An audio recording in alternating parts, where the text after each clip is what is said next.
Well, this is slightly awkward. It is nice and light.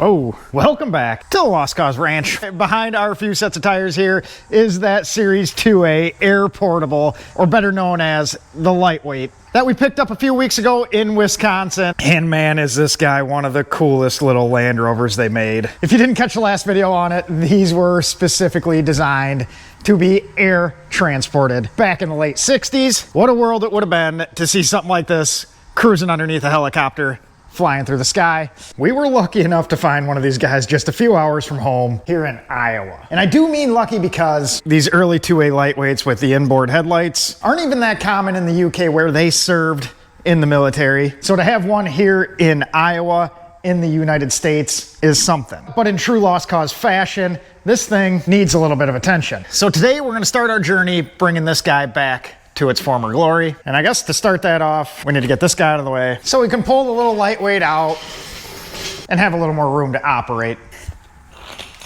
I have no use for that, but I just can't bring myself to throw it away. Probably should just throw it away. Now this is a running Land Rover, just not so much a driving one.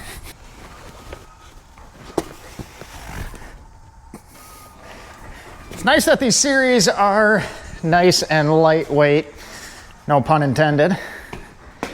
The gentleman I got it from did a nice job of sorting a lot of the mechanical stuff out. Every brake component has been renewed. The wiring has been gone through. Steering components, axles have all had attention. So we got ourselves a nice series Land Rover with a very good start. There's just some things that were done prior to his ownership that just don't work for me. Mainly this roll bar and top setup. So a couple of you in the last video mentioned that this roll bar and the style of the truck kind of appears to be what was once a trials truck over in the UK. And after looking at a few pictures, that looks like a definite possibility. But either way, that's not what we want here. So today we're gonna start off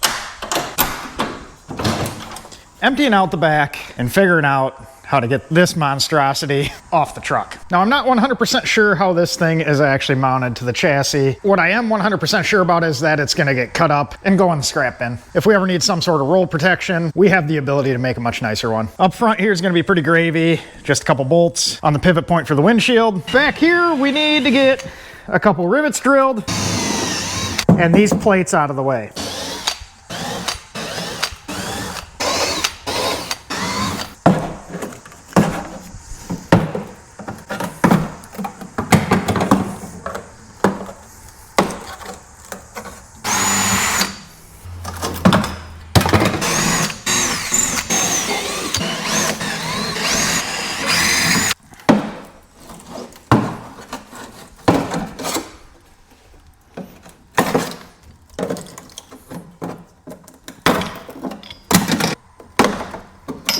Somehow I missed one over here too. Of course it's got a nut on it. Thought it was a self-tapper. So this is gonna be easier than I thought it was with the looks of the roll bar. I was kind of figuring this guy was gonna be welded directly to the chassis, but it's bolted.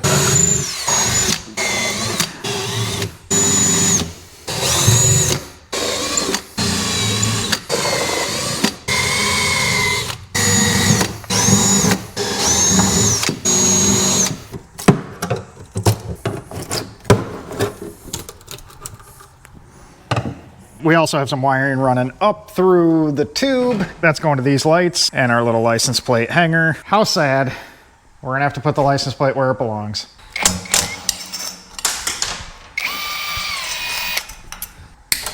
Oh.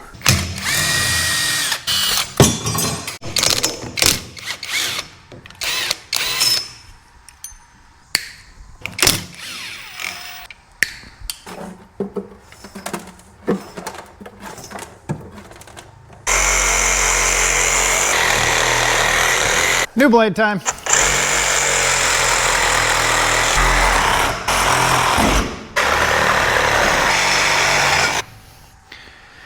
Well, there's definitely nothing frickin' lightweight about that guy.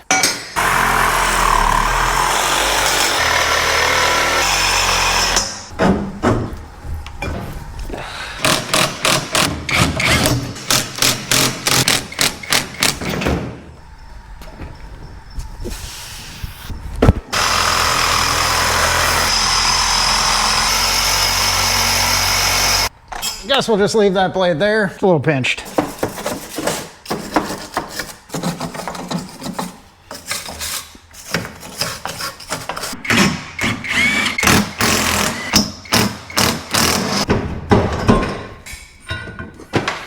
We're getting there.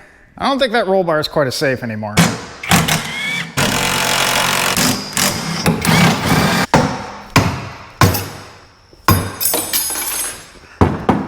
Little tension. So to get the last piece of the roll bar out, I think we need to move or at least slide the fuel tank forward. There is some holes on both sides. Appears it was more forward at one point in time. I'm guessing it got moved back to clear the lines against the top, but right now it's kind of sitting over top these plates that we have to remove to get this guy out of there. And we just kind of slide that guy forward. Yeah, I'm guessing that was the problem, but we're clear now.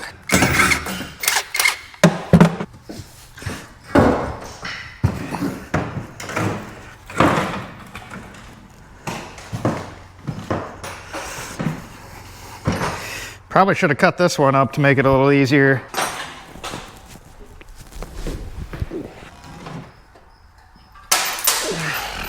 I'm not sure, but I think that is an incredible improvement already. About 300 times better without this conglomeration of pipe. Now we just need to ditch this top. Now this top wouldn't be so bad, except it is not designed for a lightweight. So the lightweight has different body panels than the normal Series 2A, and this would be a normal Series top. As you can see, we have a gap that shouldn't be there, which is affecting the door closure on both sides. Plus the rounded top just doesn't fit with the slab sides. Just looks out of place. And in my opinion, these guys should either have a canvas top or no top at all. This is probably a couple person job to get this guy off, but we are one person. Either way, it looks like it is a pretty simple task. 2 bolts in the rear, 2 bolts up front. I'm guessing that's the speedometer correction. And we'll see if I can get this off by myself. Worst case scenario, we can just zip the very top off and have the back panel separate. I should be strong enough to handle that. Why is everything different sizes? Different size on the other side. I guess we need 2 wrenches for this one.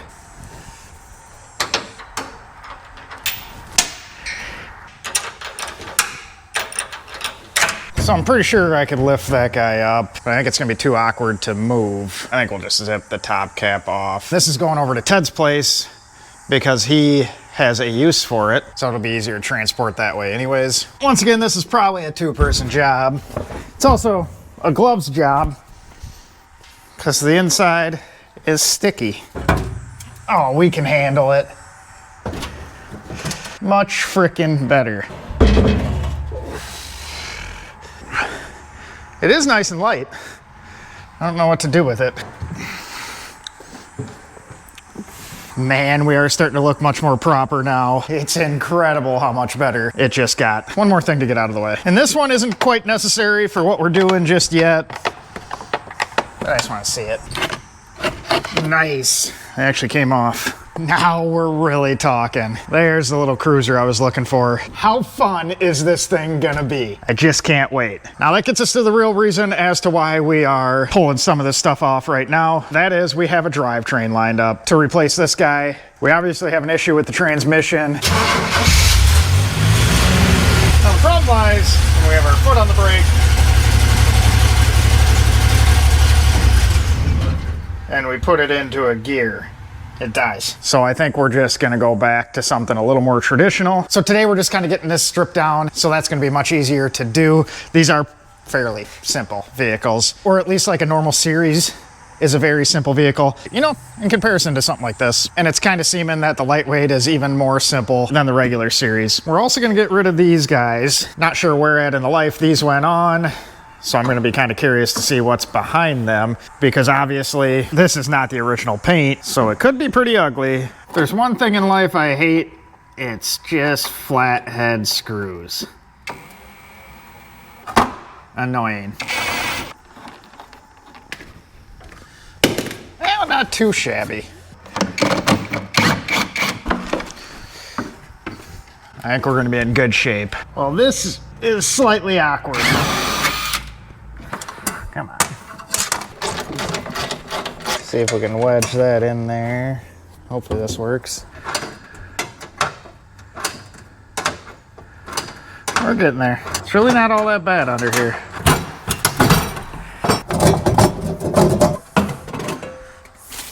More than likely, we're gonna go back to one of these, but we'll keep this to the side for now. Well, I got much more room to operate to get these two out now. Stick my hand down there this time.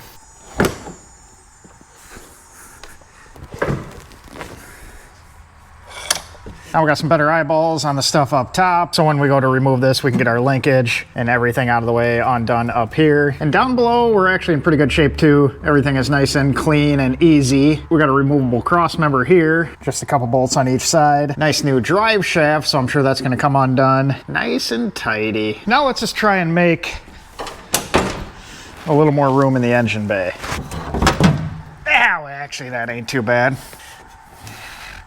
Now we're in true lightweight form. There's how this ends up being a more air portable vehicle than the normal series. Everything comes off in a nice easy fashion. The hood stands up, stores on its own. Doors are nice and flat, but this is kind of cool looking. All naked. But no, look at the massive amount of room taking that hood off gave us. This is gonna be a super easy thing to yank out of here. I reckon much easier than that 6.0 was to pull out of the van. But right here lies our dilemma with a van chassis. They don't give you a whole lot of real estate. Yikes. Unlike the Freelander, I think this one is actually going to be enjoyable to work on. I'm amazed at how much more room these lower flat fenders give you than the normal series. We have nearly a foot more of clearance on each side. I do wish the thing frickin' drove right now because I would go cruising just like this. A super safe experience. I mean, it has been upgraded with modern safety features like a passenger airbag. This guy, it's a tad bit different than our modern American half-tons, just a tiny bit. And even though the van isn't gonna donate its 6-liter engine to this particular cause, it is gonna donate some oversized tires. Before we scrapped it, we ripped these off. Look at how meaty those are. I think that's gonna be the perfect size for this guy. It is never gonna be a Concours example, so we are gonna have a little bit of fun. We're gonna try and get it back to as proper a form as we reasonably can, but we are gonna have some fun along the way, and that looks like fun. Also need to decide what to do with this. I don't mind the fuel cell being back here, but if we were to keep it here, I'd like to build some sort of enclosure, which would be much easier if we can ever get that frickin' press brake working. And just for kicks, we're gonna see if this guy is still throwing a tantrum. Shocker. What a shame. But either way, we're gonna get the top loaded up.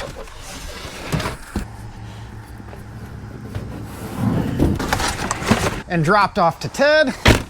Going on a series, but not the one you're thinking. I appreciate you guys watching, appreciate you subscribing. We're gonna get the drivetrain that's going in this guy prepped for the next time you guys see this on the channel.